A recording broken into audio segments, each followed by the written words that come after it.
Hello everyone, Storm 101 here. Today we're having an early look into spring and also the severe weather season coming up uh, later in the spring here. And we'll be taking a look over a few models. We'll also take a look into some of the factors into some severe weather. We'll also take a look to current prediction center's forecast for the spring of 2021. We're going to get started with the CFS model, but I want to start off with February here, which is pretty much half a month away at this point in the time making this video. Because this is definitely showing something a little bit interesting here. Now this is your 500 millibar geopotential height anomalies here, and it does indicate some ridging generally across the south here, even getting into portions of California here, meanwhile across the plains, the northern plains, the upper Midwest, the Northwest, it's showing some troughing across some of these regions here. It's really speaking here, there be a chance for some cold and snowy conditions within the trough here. Meanwhile, generally speaking, around, especially across the southeast United States, could experience some more warm and dry conditions across some of these regions here there as well for February.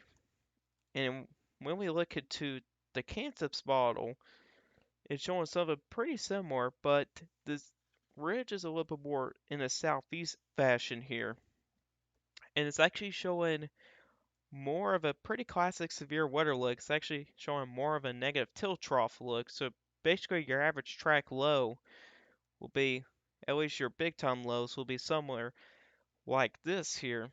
An area to watch for severe weather would be across some of these regions right in here for February. Maybe not this far north for February since the temperatures can be, it's still quite cold by the average, but definitely something we'll be watching there as well.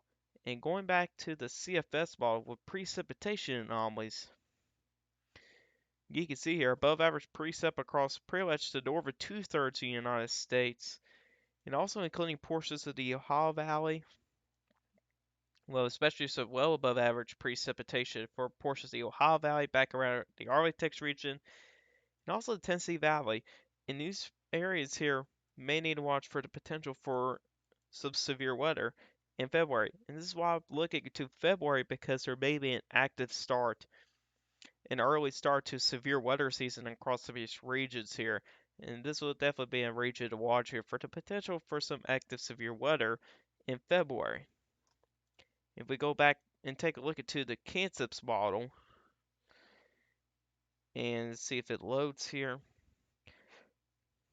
you can see here it's quite different. Dry across the south here, pretty typical La Nina setup, and some above average precip. Could be a little bit underdone with the precipitation, but we're going to see about this here. The Kansas ball is not a great model. Generally, really, most of these long range models are not really 100% great models here as well.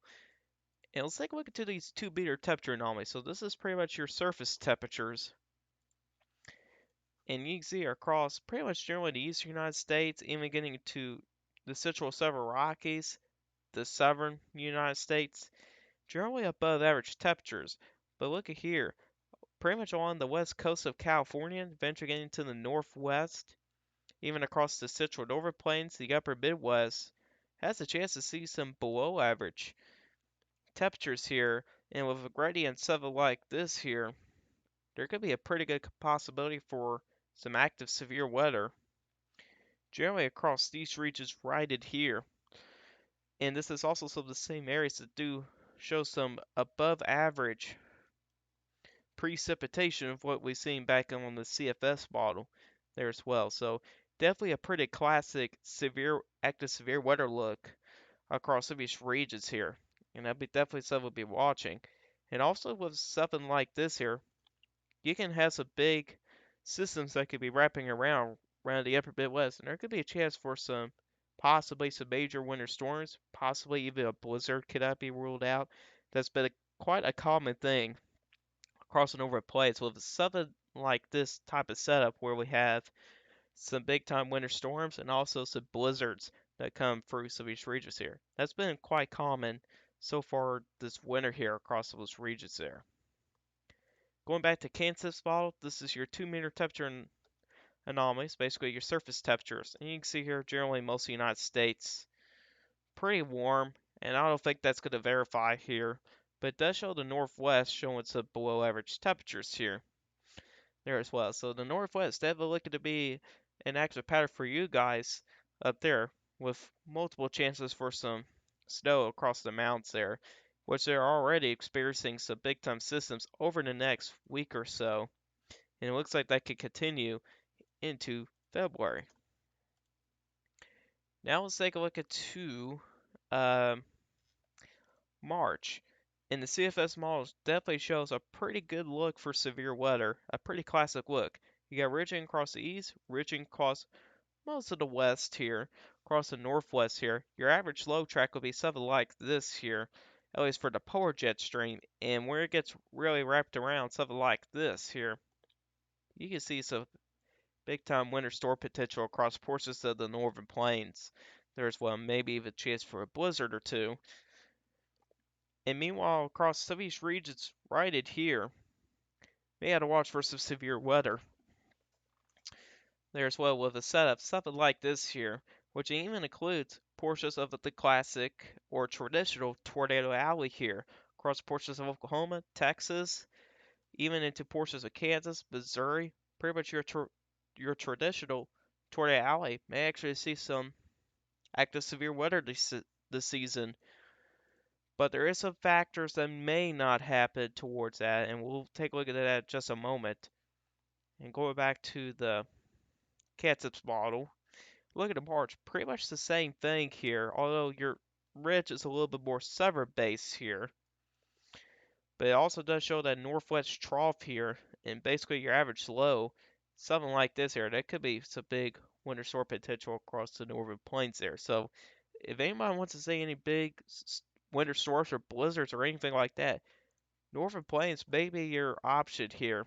If anybody up there wants to see any of that, definitely look like February and March may be the month for that. And let's not get too far ahead of ourselves here. And let's look into the 2 meter temperature anomalies using the CFS model. Again, pretty classic look for severe weather. Definitely showing that negative tilt trough potential, which that's not that's not a good sign for severe weather when you have something like this, like a negative tilt trough potential. Basically, your average low track could be something like this here, and especially when it gets wrapped around here, your cold front may be can look like something like this here, and you can see the chance for some big severe weather across some of these regions here there as well. And using the Kansas model with this, you can see here likely overdoing with these warm temperatures across most of the United States. But again, northwest along the west coast of California could see some below average temperatures there. So that's good for them. And some of these regions here need some rain badly here. Some areas could see a decent amount of rain, some of them look to be staying dry, which we'll actually take a look to the drought monitor in just a moment. Now let's take a look to precipitation here, and definitely looking like a pretty active severe weather month for March. And look at here, really generally these regions here showing well above average precipitation, especially when you get to those darker greens here, which is about 4 inches above average your rainfall. This is what this indicates here for some of these regions here, basically 2 to 4 inches above average with precipitation. And this definitely indicates the potential for some active severe weather threats for some of these regions here for March. And typically with La Ninas, like we're going to be experiencing, which we'll talk a little bit more about the La Nina in just a moment, but typically with La Ninas, they do show some active severe weather. And going back to the Kansas model, you can see here it's actually showing more above average precipitation across portions of the Ohio Valley, the Midwest, and also the Great Lakes there as well, which is again probably underdoing some of this precipitation. I think it'll be a little bit more into the portions of the several plains there, but again, the Kansas model does not do a 100% great job with this here. And let's move on to uh, April. Now, this is not as favorable severe weather setup. This is kind of more of like a zonal flow pattern. Your ridging is more across the plains here. The several plains, so really with this type of setup here, the several plains, this is not an active severe weather look for you guys here. When you have ridging across the seven plains there, your troughing's quite off into a little bit more to Canada here, but still does include portions of Montana, Idaho, and Washington there as well. But CFS model says not a favorable month for active severe weather. If we look into the Kansas model, it's pretty much the same way. Bridging really generally across the south here, and just more of a zonal flow type of pattern. Your severe weather chances, maybe the better chance, will be a little bit further north, but generally speaking, this is not a favorable setup for severe weather when you look into 500 millibar geopotential height anomalies. Next thing we'll look into is the precipitation, which does indicate some above average precipitation across portions of the Ohio Valley, back into the Midwest, and even across the Great Lakes here. So maybe the better opportunity for severe weather, but with the indication for the CFS model, maybe somewhere in this region here, but I have some doubts this will be an active severe weather month here for April if we're going to have ridging across south. Although this could be an early sign for some MCS storms or derecho storms across some of these regions here, but that doesn't start till like May. So, but we'll see about this here, about April. Typically, with models, over 2 months out, like April, especially when you get to May, you got to take these as a grain of salt here, and they'll likely change here. And Kansas ball, I think it's very realistic with the precipitation, pretty much dry across pretty much everywhere in the United States, exception for portions of Maine and the Northwest. And I think again, the Kansas ball is pretty realistic on that. Although it could be some pretty nice weather for some of these regions here. Pretty nice mild temperatures, though. I would not mind too much of that at all. And I'm sure it's pretty much the same for a lot of you guys. Surface temperatures, yeah, pretty much as expected. Although the Northwest may continue to see pretty much a cold and stormy pattern. So that's one thing to know. Meanwhile, the rest of the country looks to be mild to dry. And pretty much the same thing with the Kansas bottle. Not really a favorable setup for severe weather for really mostly anywhere. And the last month we'll take a look at too is May. And this is likely going to change, folks. And this is where some very high uncertainty will come into play. So generally ridging pretty much everywhere. Although when you pay attention to these black lines, you see this northwest flow here. And typically with northwest flow events, you can potentially see some derecho or MCS events, which MCSs are similar to derechos, but they're a little bit more short-lived and stuff like that. But I don't think we're not going to see like that Iowa derecho again. Hopefully we don't see that happen again, but you can see here there may be a chance for a derecho or a couple MCSs across these regions here where I circled in the red circle there. But we'll see about May here for severe weather, but I do expect it to change here. And when we look into the Kansas model here for May, it's actually showing a little bit more favorable environment for MCSs or derechos. We have troughing across the north here, a low pressure system with a weak cold front. You can have some high cape values out ahead of it and stuff. You can get a derecho going, especially with some northwest winds. You can have some strong winds just in portions of the atmosphere, and you can get an MCS or a derecho to go. So Kansas model says it's a little bit better environment for some derechos or maybe MCSs, but it's likely going to change, folks. But we'll see about that.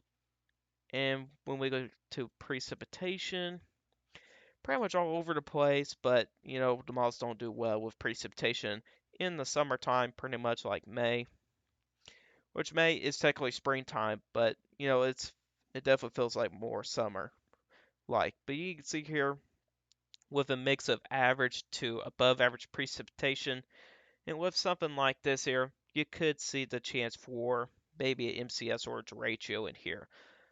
But we'll see about May again. And we'll quickly look to precipitation with the Kansas ball. It's not really showing a favorable environment for MCSs or derechos, but it does show some above average precip across portions of the Great Lakes into the Mid-Atlantic. But again, we'll see about May there, and again, I do expect things to change. Let's actually take a look into the Jamstack model, and let me move that around a little bit, change the color with this. And as you can see here, we do have some above average sea surface temperatures across those regions there in the portions of the Pacific here. There we go. Definitely a pretty weak La Nina here.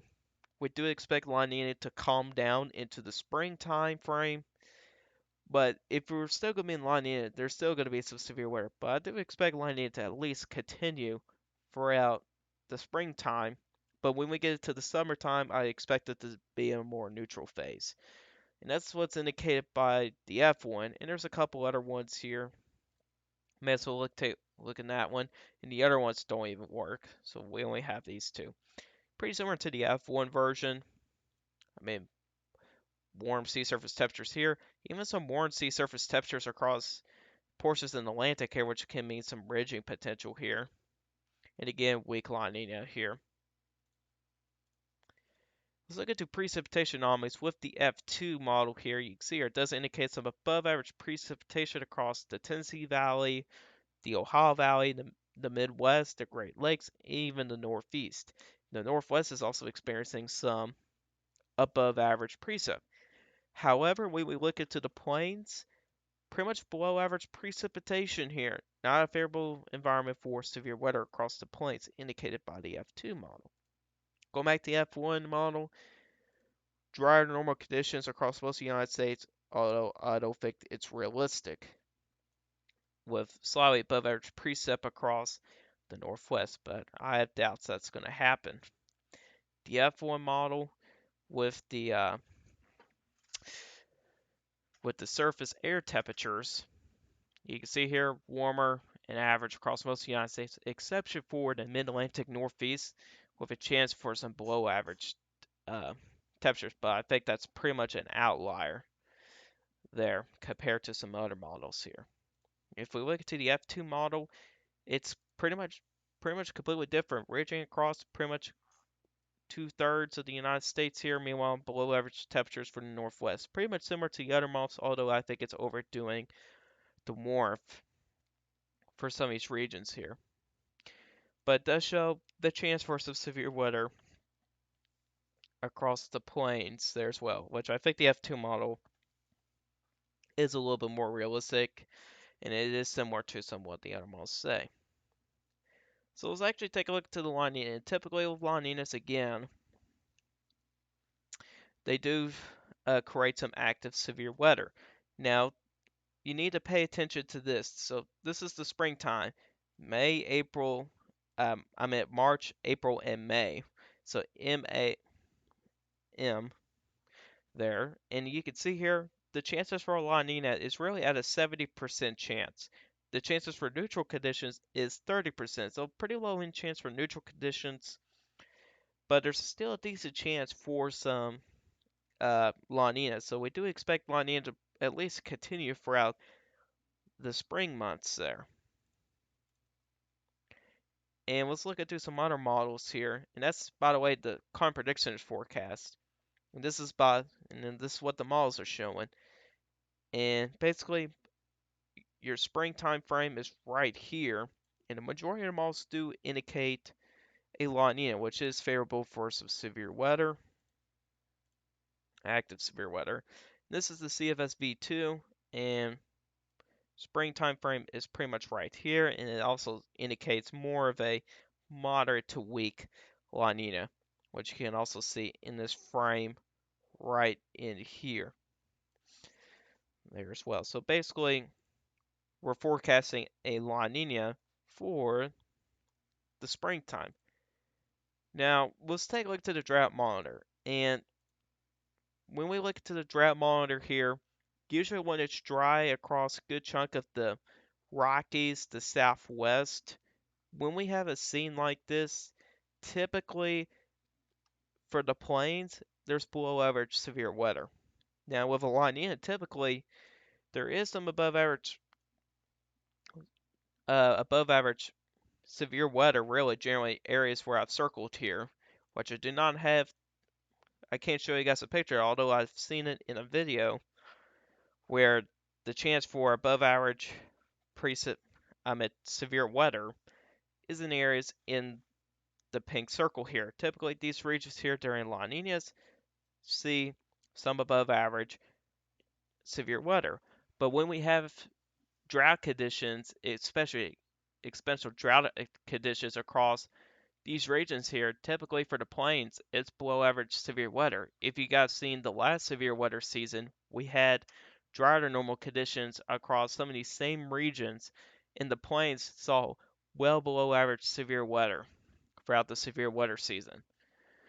And there's a chance that can happen again this season. So really the most uncertainty area is looking to be Texas and Oklahoma. But what we've seen from the CFS and the Kansas model for April and May, it seems pretty unfavorable. However, when we look to February and March, there is a chance for the several plains to see some active severe weather, but the second half looked to be below average, which May is typically the most active month for severe weather. And that's very similar to what happened to the last severe weather season. It was active for March and April, but then May was some record lows for the plains, which basically for severe weather season it went from above average from for March and April, and then went down below average for May because basically no severe weather outbreaks happened in May, and that and there's a chance that can happen again this upcoming severe weather season.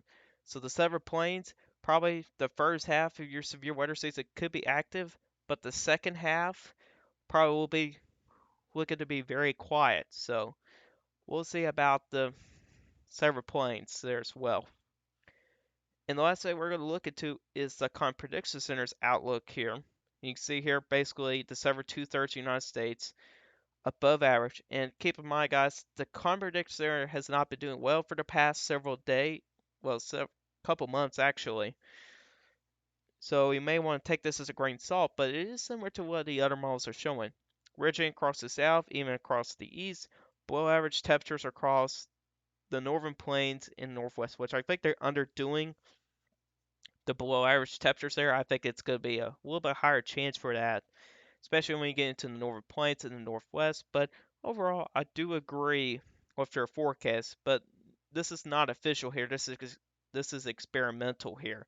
And this was made back at December 17th, so this is quite outdated here. And oh yeah, by the way, with the drought monitor, I forgot to say this. This was issued back at Christmas Eve, and it should get updated very soon here, later this month, so just to keep in mind that I won't be surprised that some of this drought has extended to this eastern United States because those areas there has been very dry for January.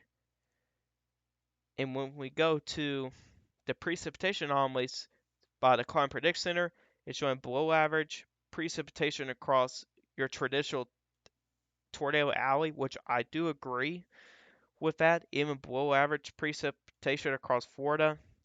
This is something I'm leaning towards right now, especially when we have those very dry conditions across the Rockies, the desert Southwest, and typically with those, it can lead to below average severe weather. And this is probably what the same thing that the Climate Prediction Center is thinking.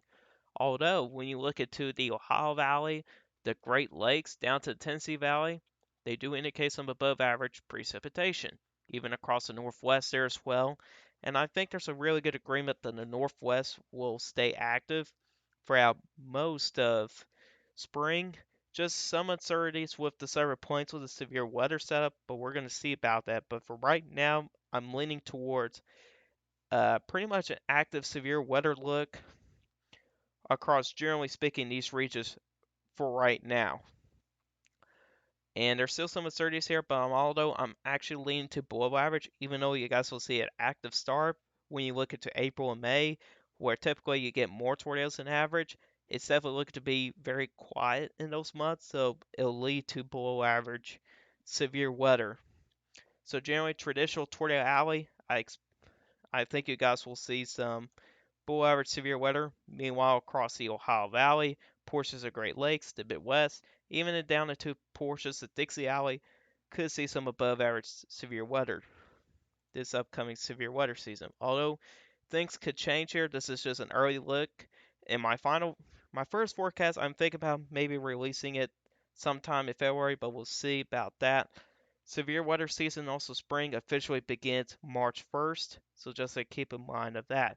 But anyways, guys, this is Arc for you guys today. Hope you guys did enjoy this video. If you guys like this video, hit that like button. If you really do like my channel, hit the subscribe button. Hit the bell notifications so you're never miss an upload. If you guys have questions, excuse me. If you guys got questions about this, you can put a comment section down below. I will answer your guys' questions. I'll see you guys in the next one. Goodbye.